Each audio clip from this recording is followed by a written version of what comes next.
চিংড়ি মাছ খেতে তো সকলেই ভালোবাসে। আজকে বানাচ্ছি চিংড়ি কারি। চিংড়ি মাছের মধ্যে হলুদ, লবণ, লঙ্কার গুঁড়ো মাখিয়ে নিয়ে সর্ষের তেলে লাল করে একটু ভেজে নেব। এবারে ওই তেলেই গোটা জিরে ফোড়ন দিয়ে কুচনো পেঁয়াজ দিয়ে দেব।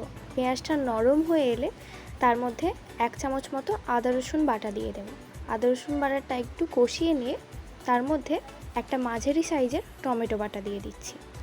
এবারে হলুদ গুঁড়ো, লঙ্কা গুঁড়ো, লবণ, জিরে গুঁড়ো, ধনে গুঁড়ো একটা পাত্রে অল্প একটু জল দিয়ে মিশিয়ে নিয়ে এই মশলাটা ভালোভাবে কষে এলে তার মধ্যে দিয়ে দেব। এবারে ভালোভাবে মশলাটা কষিয়ে নেব যতক্ষণ না মশলা থেকে তেল ছেড়ে দিচ্ছে।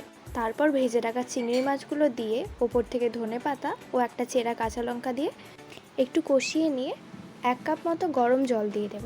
তারপর ঝোলটা ফুটে এলে রেডি চিংড়ি কারি। রেসিপিটা কেমন লাগলো জানিও আর চ্যানেলটা সাবস্ক্রাইব করতে